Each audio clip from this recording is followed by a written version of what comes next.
রাজস্থানের বিখ্যাত রেসিপি ঘেভার তৈরিতে কিন্তু মালাই ব্যবহার করা হয়। আর আজকে বাসায় আমি কিভাবে এই মালাইটা তৈরি করেছি সেই রেসিপিটাই এই ভিডিওতে দেখতে পারবা। প্রথমে দুধটাকে এলাচ এবং দারচিনি দিয়ে ভালোভাবে জাল করে নিয়েছি। তারপর যখন দুধটা একটু শুকিয়ে এসেছে তখন এর মধ্যে আমি চিনি দিয়ে দিয়েছি। আর চিনির পরিমাণটা কিন্তু তোমার মুখের টেস্টের উপর ডিপেন্ড করবে, যে যতটুকু মিষ্টি খেতে পছন্দ করে। তারপর এখানে আমি দুধটাকে আরও ঘন করার জন্য এর মধ্যে হচ্ছে গিয়ে পাউডার মিল্ক অ্যাড করেছি।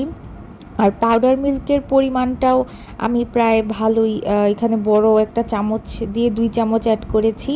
আর আরও বেশি অ্যাড করলে হচ্ছে গিয়ে আরও দ্রুত ঘন হয়ে যাবে দুধটা, তো এটাও তোমরা বুঝেই অ্যাড করতে পারবা।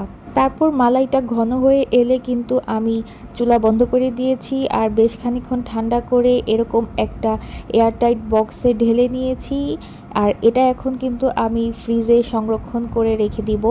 যখন আমি ঘেভারটা বানাবো তখন এই মালাইটা যেন আমি ইউজ করতে পারি। তো নেক্সট ভিডিওতে কিন্তু আমি কিভাবে বাসায় পারফেক্ট ওয়েতে ঘেভার তৈরি করেছি সেই রেসিপিটাই দেখাবো।